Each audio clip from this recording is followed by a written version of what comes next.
ini kita akan mengulangi masih tema seputar azan, karena selain dengan pertimbangan untuk mengokohkan,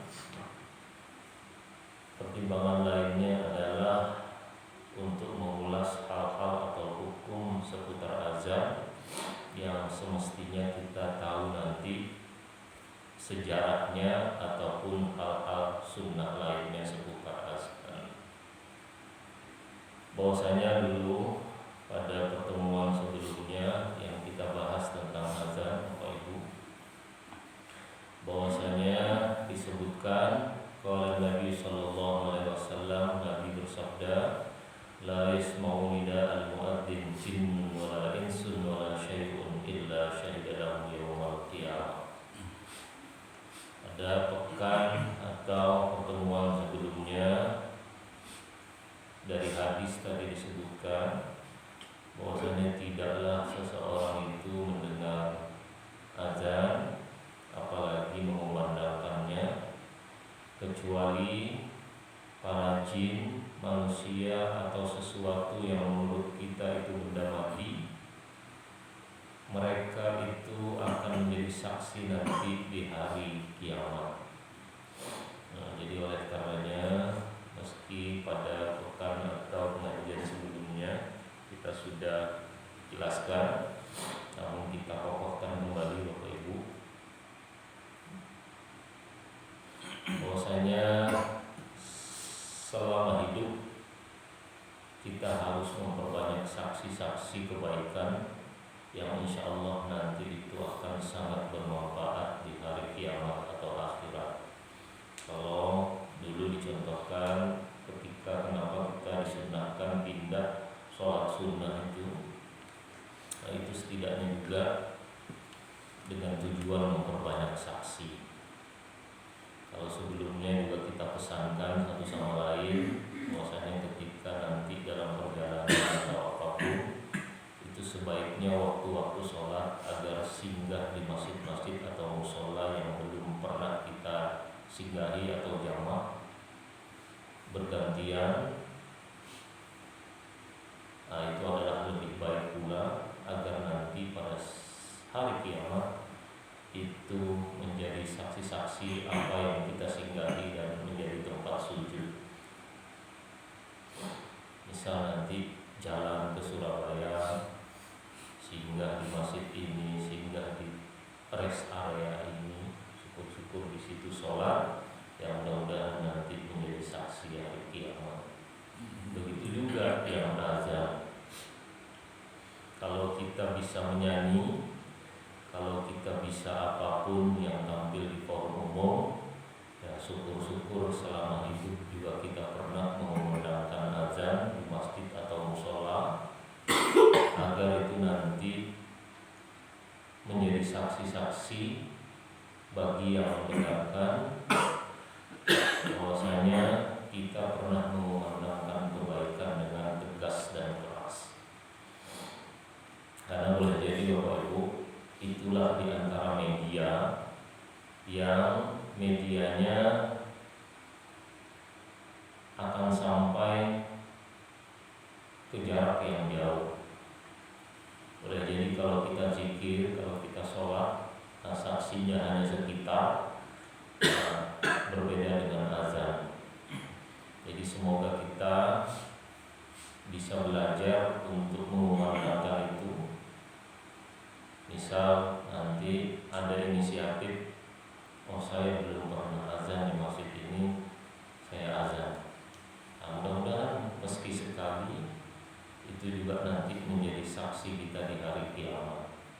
Berbeda dengan ibu-ibu yang tidak diperlukan memang untuk mengumandangkan itu, karena syariatnya hanya untuk laki-laki. Kalau ibu-ibu bisa dikumandangkan di para wanita atau perempuan juga. Dan bagi wanita itu tidak berat untuk masuk surga. Kata Nabi cukup 4 hal. Kalau wanita itu sholat 5 waktu di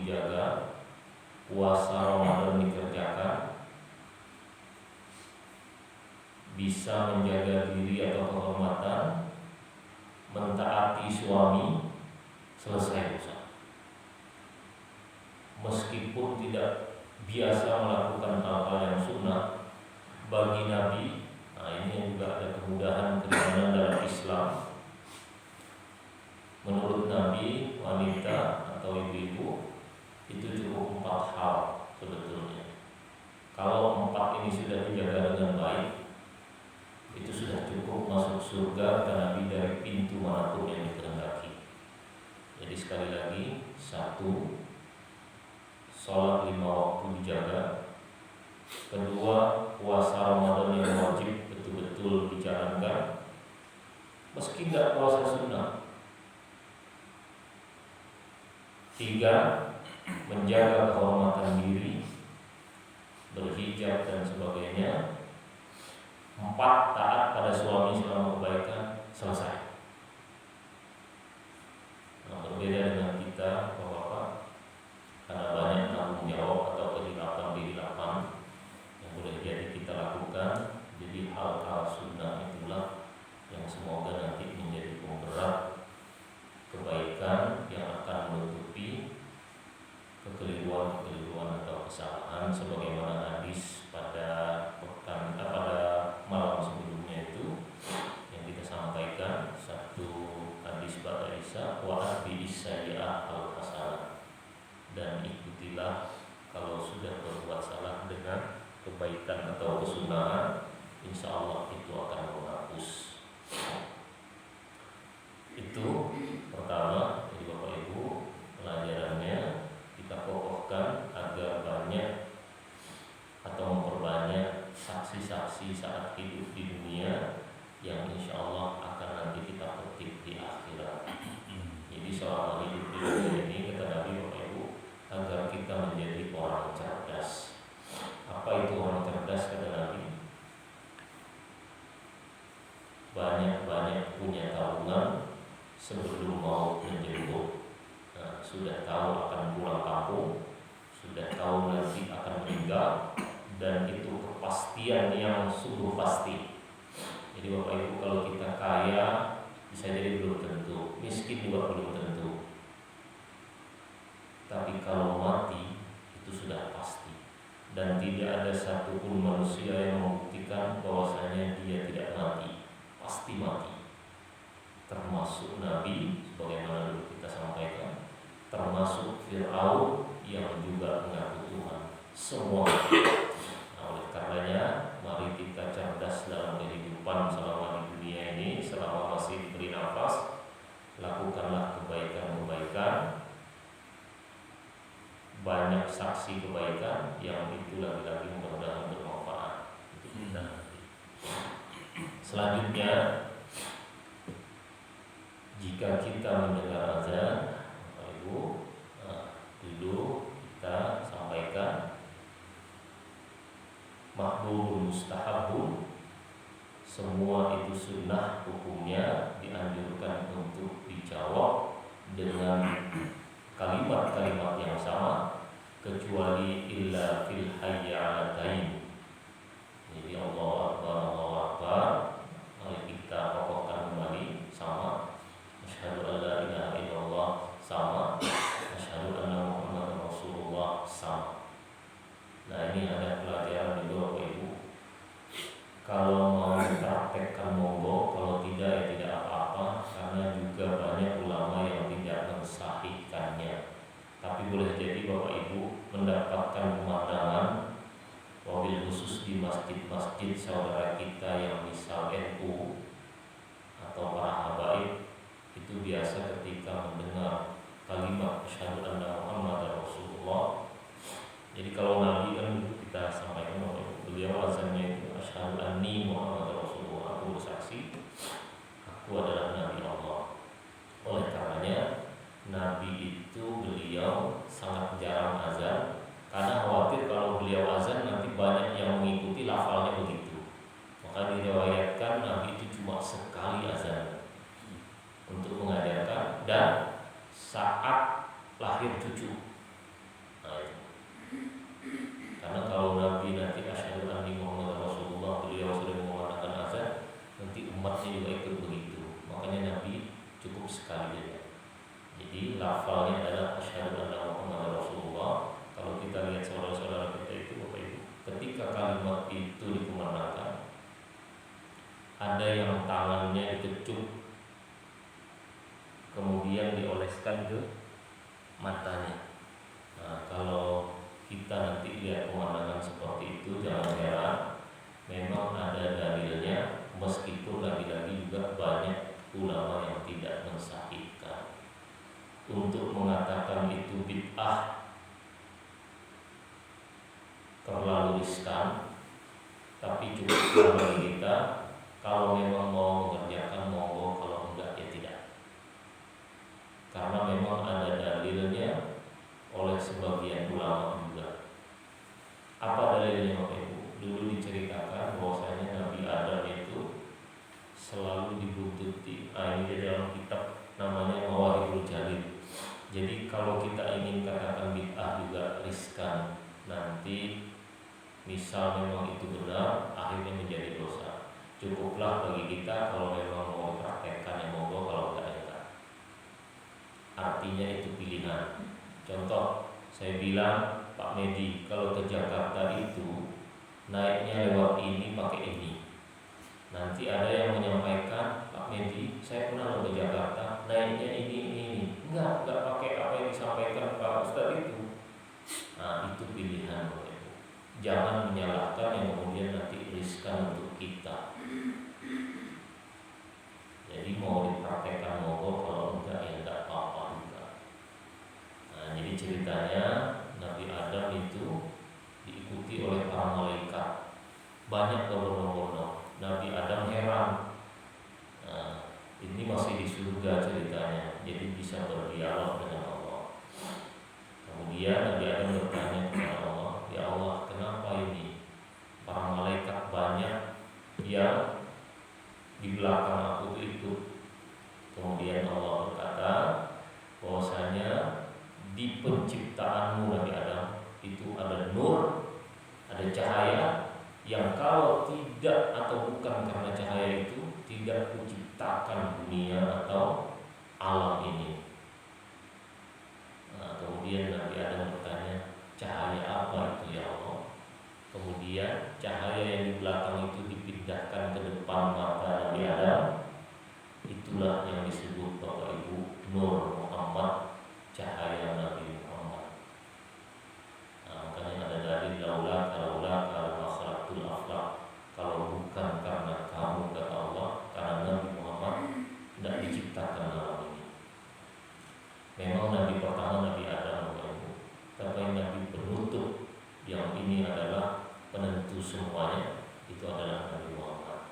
Singkat cerita, itulah cahaya paling agung. Kemudian Nabi Adam berkata, ketika melihat nur itu, menutup matanya dengan mengucap marhaban bi habibi wa qurrati aini Muhammad sallallahu alaihi wasallam. Nah, itulah yang menjadi dalil kenapa banyak orang ketika mendengar azan, bagi saudara-saudara kita yang di sebelah sana itu artinya marhaban bi habibi wa qurrati aini Muhammad sallallahu alaihi wasallam. Selamat datang cahaya mata atau penyejuk hati baginda Nabi Muhammad sallallahu alaihi wasallam. Itu dua kali. Kalau mau, kalau tidak apa-apa, karena ada perselisihan di situ. Nah, kecuali ucapan-ucapan atau jawaban yang memang dianjurkan, Allahu Akbar, asyhadu an la ilaha illallah, asyhadu an la ilaha illallah, asyhadu anna Muhammadar Rasulullah, asyhadu anna Muhammadar Rasulullah, itu sepakat kesunahannya. Kemudian hayya 'alas shalah. Jawabnya la haula wala quwwata illa billah. Hayya 'alal falah juga la haula wala quwwata illa billah.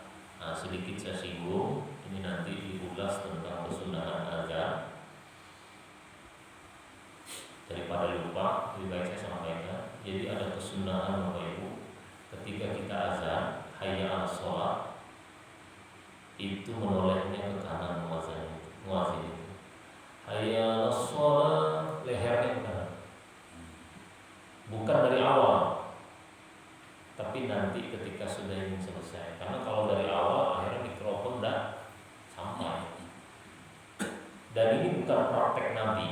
Tetapi praktek muazin teragung dan pertama pada masa Nabi, Bilal bin Rabah.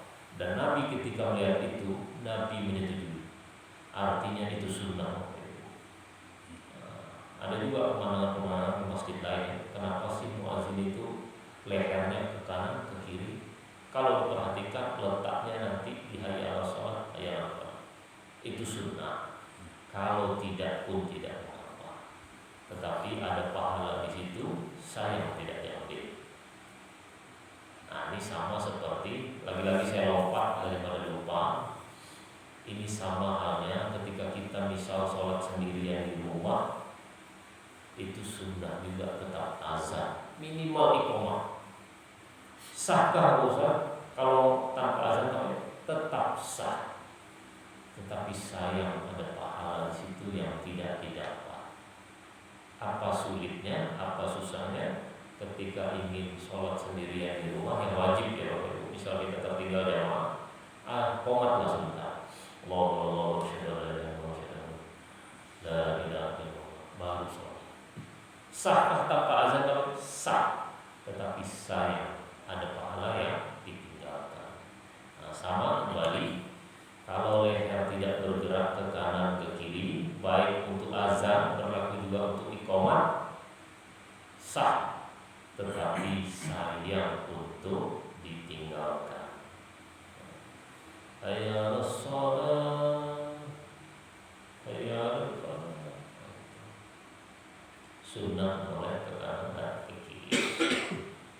Kembali ke utama, jawabannya la haula wala quwwata illa billah, la haula wala quwwata illa billah. Nah, ini kita ingatkan kembali. Boleh jadi ilmu itu Bapak Ibu, cobaan atau musibah terbesarnya adalah lupa.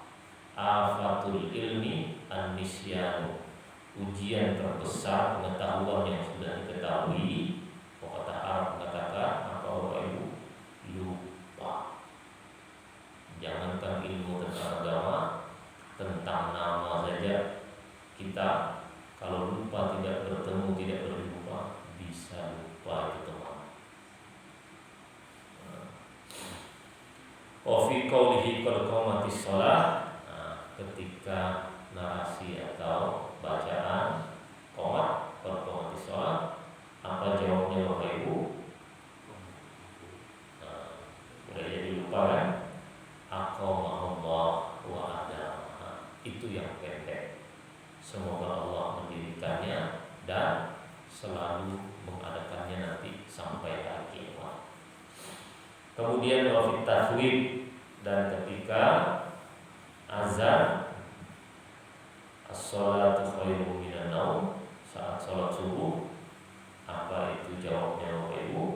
Lagi-lagi boleh jadi lupa, jadi kita kokohkan kembali. Shodaqta wa barota. Engkau benar, engkau jujur. Kan as-sholatu khairum minan naum, sholat itu lebih baik daripada tidur. Jawabnya apa? Engkau benar, engkau jujur. Memang betul, tidak terbantah. Sholat lebih baik daripada tidur. Makanya dijawabnya begitu. Wa indal barah, dan ketika sudah selesai, biasa doa azan, Allahu Akbar tidak wajib sampai innaka la tukhliful mi'ad. Itu azan. Kalau qomat, Allahumma rabb hadhihi da'watit tammah ati sayyidina Muhammad subhanahu yaumal qiyamah. Pendek.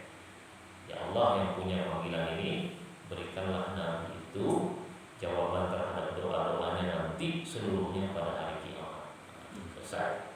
Nah, itu yang kita lakukan Bapak Ibu. Kemudian kita ulas pertama tentang sejarah azan. Jadi singkat cerita dulu Bapak Ibu, saat tiba di Madinah. Jadi di Mekah itu dulu tidak ada azan. Pindah ke Madinah awal pertama tahun Hijriah.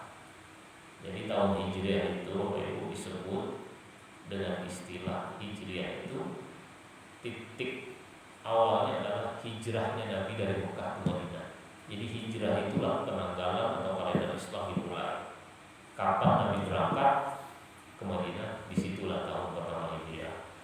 sampai di Madinah, Ibu.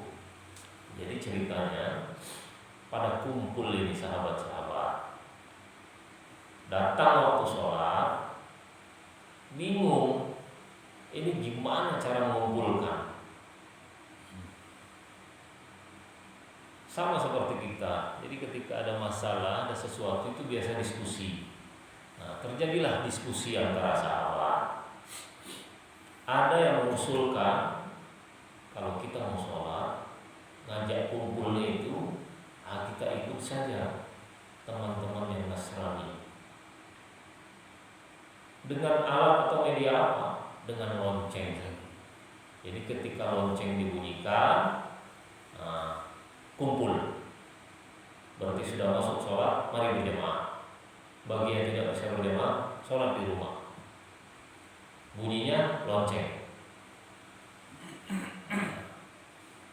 Ada yang tidak setuju karena mohon maaf menyerupai. Kemudian ada juga yang mengusulkan, nah ibarat bahasa kita ini, Pak, udah sama, kita pakai yang aja, trompet atau pakai seruling miliknya Yahudi. Ada juga yang membantah, ya, enggak sama. Nah. Kemudian ada lagi yang mengusulkan bakar api aja, mirip orang-orang Majusi. Jadi ketika sudah berkobar nyala, masuk kumpul. Nah, dijawab lagi, enggak sama juga dengan orang Majusi. Kemudian Sayyidina Umar menyampaikan kepada Nabi, wahai Nabi, kita bingung ini, gimana caranya kumpul untuk waktu sholat ini. Jadi Nabi pun baru ada pelajaran di sini. Sekelas Nabi pun tidak semua beliau punya ide dan memutuskan. Apa pelajaran Bapak Ibu? Jangan mentang-mentang kita pemimpin atau tokoh utama, semua keputusan atau ide itu berasal dari kita semua. Harus juga mendengarkan yang lain, karena boleh jadi ada ide di kepala orang lain yang lebih baik. Nah, ini kan kadang ada pimpinan yang nggak boleh semua atas instruksi dan pemikiran dari saya. Nah, itu sulit. Kemarin misal saya cerita melaksanakan acara itu, temu dengan pengacara untuk membahas apa yang menjadi hukum acara yang harus disepakati, aturan mainnya. Nah, itu sudah selesai, acara mau mulai, muncul ide dari bawah itu, dari sana, Pak, kita kurang ini, kira-kira notulen ini dicatat nggak berita? Benar Bapak Ibu, segala kegiatan itu harus ada berita acaranya. Lupa, absennya Pak, lupa.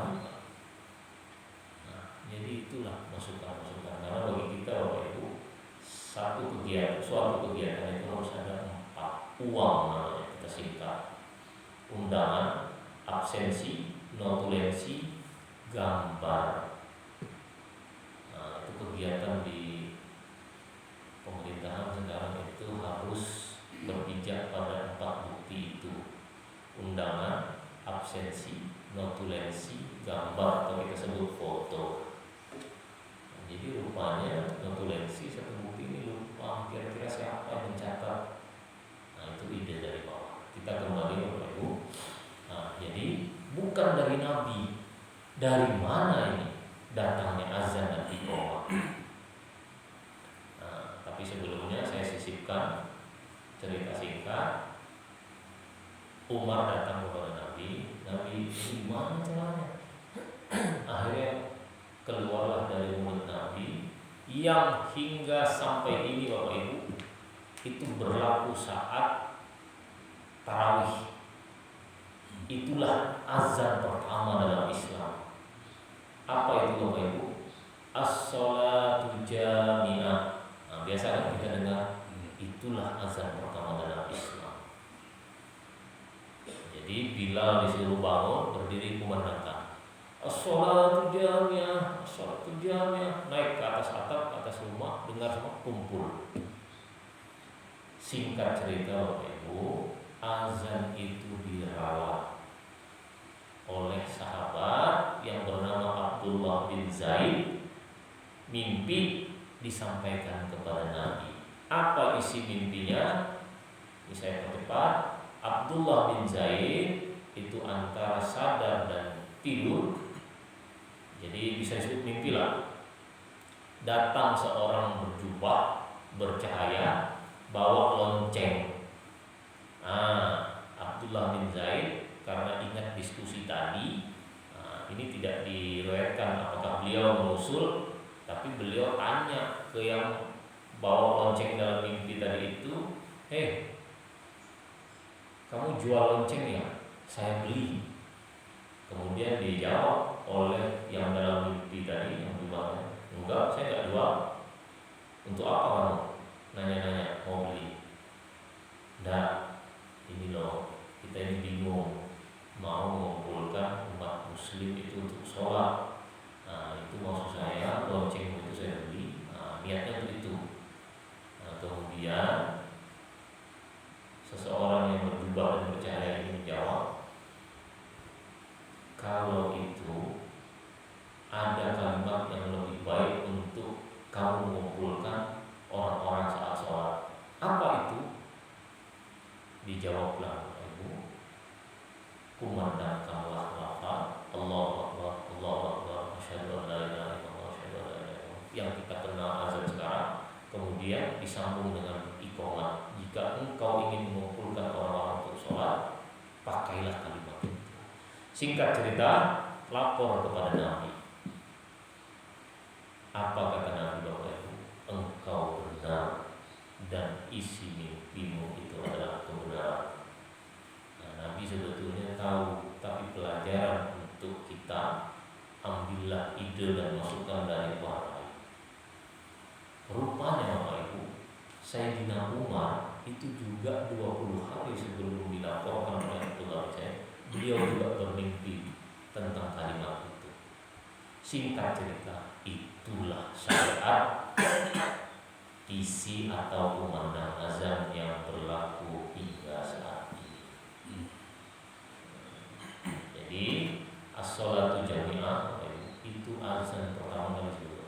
Tapi karena sudah direvisi, bunyinya seperti yang sekarang ini. Itu sejarah. Kemudian seputar hukum azan. Ini saya lompat lagi. Sunnahnya ketika azan atau muadzin itu menghadap kiblat. Sahkah Ustaz? Tidak menghadap kiblat. Sah, tetapi pahalanya kurang. Kemudian berdiri, jangan duduk kecuali dia sakit mogok, dan lebih baik itu berdiri tegak. Jangan, pernah saya lihat pemandangan, mohon maaf saya praktekkan, dia azan begini, kakinya juga begini. Saya miris sekali itu. Dan itu bukan anak-anak, orang tua. Bisakah sebetulnya dia berdiri terus? Bisa. Mohon maaf saya sebut profesinya. Dia guru agama sebetulnya. Wah, saya sayang sekali melihatnya.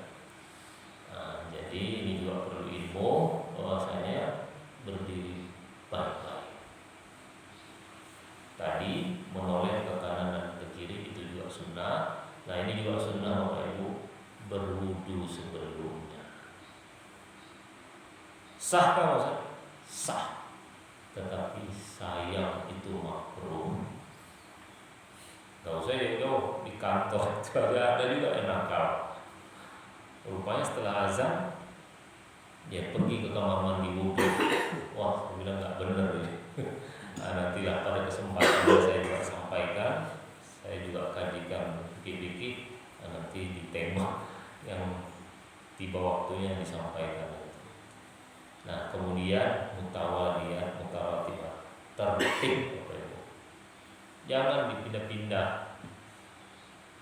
Asyhadu anna Muhammadar Rasulullah dulu, baru asyhadu an la ilaha illallah. Atau hayya 'alal falah dulu, hayya 'alas shalah. Tertib. Sah Ustaz kalau kebalik, kalau ingat dikembalikan. Misal asyhadu anna Muhammadar Rasulullah. Dan yang kedua hayya 'alal falah. Kok saya ulangi. Hayya 'alas shalah, hayya 'alas shalah. Enggak batal. Tetapi kalau dia lompat kemudian dia tinggal hayya 'alas shalah, sudah terlanjur sudah. Tinggal aja. Habis hayya 'alal falah, hayya 'alal falah, Allahu akbar, batal azan. Jadi sebaiknya untuk azan itu fokus. Nah, saya sumbang saran Bapak Ibu, boleh jadi Pak Budi kan bisa desain itu, atau siapapun kita bisa ditempel di sini azan atau iqamah bacaannya, lafaznya. Mungkin kita bisa download atau kita cetak subuh-subuh misal ditempel dengan akrilik agar elegan. Tetapi kalau ulangi nanti cukup ditempel juga. Selama tulisan itu ada dan dibaca oleh orang, selama itu pula yang punya tindakan berpahala. Cukuplah, mohon maaf dari saya, ide, Bapak Ibu nanti yang mengeksekusinya. Dibaca oleh anak-anak selama tulisan itu ada, berpahala. Nah, jadi lebih bagus memang ada, supaya juga menjadi tuntunan atau pedoman agar fokus. Karena kalau nggak begitu saya juga lupa. Nah, jadi dengan ada tulisan itu fokus. Contoh seperti tol, kita sering lewat dan hafal. Tadi bagus lagi ada hijau di atas itu kan, supaya kita tidak tersesat. Oh ini jalur ke Boyolali, oh ini ke Colomadu. Jadi ingatlah. Selanjutnya Bapak Ibu, ini sudah 5:30, dan sebentar lagi. Kaitannya dengan azan itu yang wajib 5 kali. Ada yang sunnah 1 kali selain sholat wajib, yang mengitari 5 waktu itu. Kapan waktunya, Bapak Ibu? Ada beberapa hal yang sunnah juga, saat-saat momen lain, tapi ini seputar sholat 5 waktu, Bapak Ibu. Ada 1 azan yang sunnah untuk dilakukan sebetulnya. Memang gak lazim, kecuali ini disosialisasikan menjadi kesepakatan, menjadi pengetahuan bersama, itu bagus sebetulnya. Kapan itu Bapak Ibu? Saat jam 2 atau jam 3 sebelum azan subuh. Ada yang azan ya itu sebetulnya sunnah itu. Itu untuk mengingatkan orang tahajud atau sahur bagi orang yang mau berpuasa. Bagi yang mau puasa, bangun, ini mengingatkan saya. Kan dia bangun, iya betul saya mau puasa. Imsaknya nanti saat azan subuh. Atau oh iya saya belum tahajud. Itu sunnah itu. Karena Bapak Ibu, sholat sunnah yang paling bagus memang sebelum sholat subuh itu sholat witir. Hampir-hampir Nabi tidak pernah meninggalkan seumur hidup meskipun dalam perjalanan. Mudah-mudahan ini Bapak Ibu menjadi amal atau wiridan yang insya Allah tidak ditinggalkan juga sholat witir meski 1 rakaat. Kalau mau habis isya monggo. Karena Sayyidina Abu Bakar praktekkannya begitu. Tapi kalau Sayyidina Umar beda. Saya yakin pasti saya bangun. Nah, Sayyidina Umar mempraktekkannya sebelum subuh. Monggo. Kalau saya, mohon maaf, Ibu, nggak ikut Sayyidina Umar karena insya Allah bangun aja. Ya meskipun misal telat, tapi insya Allah bangun. Itu ya Bapak Ibu. Jadi ada azan sebetulnya sebelum subuh. Tapi kalau tidak dilapraktekkan ini nggak apa-apa. Kecuali itu menjadi pengetahuan bersama. Nanti kaget lagi bagi yang tidak tahu, ini kenapa Pak Medi ini azan jam 3 ini, ngawur ini. Nah, kecuali disosialisasikan dulu, semua tahu, yang muslim-muslim atau di grupnya udah ada yang mau beramal baik azan di sini jam 2 jam 3, ya monggo, habis itu pulang lagi monggo. Ini menjadi kesepakatan bersama. Jadi saya kira itu Bapak Ibu sementara. Tambahan lainnya, usahakan ketika azan itu betul-betul kita bisa menjawab, meskipun dalam keadaan junub, kalau bisa, karena itu syiar agama. Dan Bapak Ibu, betapa banyak, mohon maaf, non muslim itu masuk Islam karena azan. Itu betapa sakralnya sebetulnya azan itu. Contoh siapa? Dokter Tirta ya. Nah, itu juga masuk Islam karena azan. Yang vokal itu, yang tatoan. Banyak juga bule-bule masuk Islam karena azan. Jadi jangan malu untuk kita menggunakan azan, karena di situ ada kesakralan kata. Di situ ada tauhid, di situ ada syiar, di situ ngajak orang bahagia, di situ ngajak orang keberkahan, meskipun dalam keadaan junub. Saya lompat lagi singkat-singkat karena akan diselesaikan pada hari ini. Jadi nanti kita pindah tema. Usahakan ketika kegiatan pun stop. Usahakan sunnah, enggak dosa juga, cuman sayang. Bahkan di kitab-kitab itu diajarkan, kitab-kitab lama, Pak. Kalau kita bertukang pegang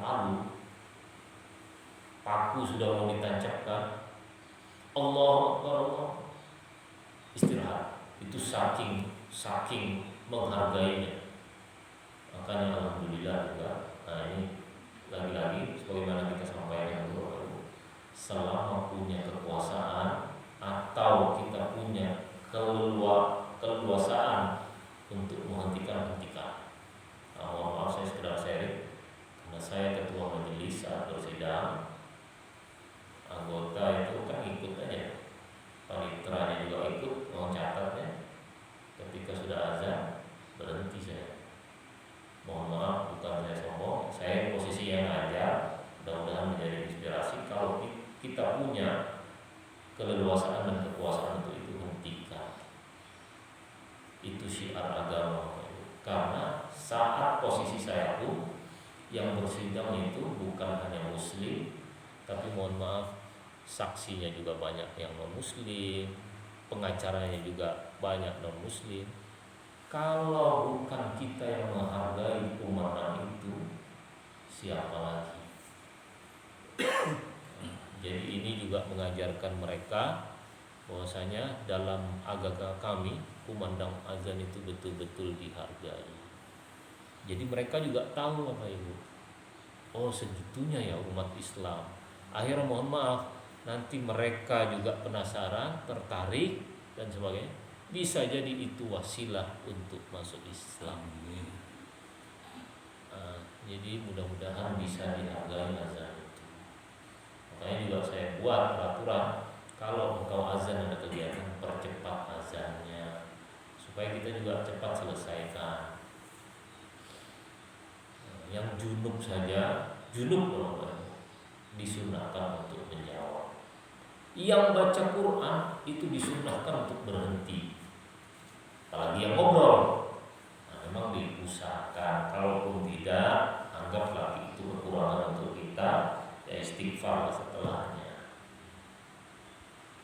Lagi-lagi kita ceritakan pertemuan sebelum, sekelas Ahmad Dhani saja dihentikan.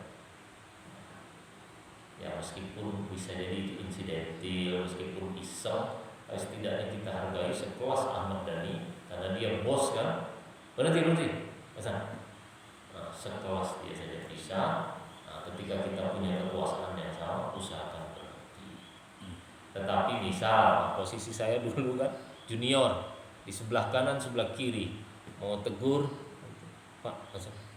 Nanti mohon maaf dijawab. Sok banget sih kamu. Sudahlah. Kecuali kita punya keleluasaan, punya kepuasan itu, jawab. Berhenti. Kalau bisa. Kemudian Bapak Ibu, azan itu sunnah juga saat bayi lahir. Jadi di kanan itu azan, di kiri itu iqamah. Ini perdebatan juga. Kalau kita mengatakan itu adalah sunnah yang dipraktekkan Nabi, boleh jadi bid'ah. Tetapi anggaplah itu zikir, anggaplah itu kebaikan, selesai urusannya betulnya. Kapan itu? Ya ini budaya Bugis.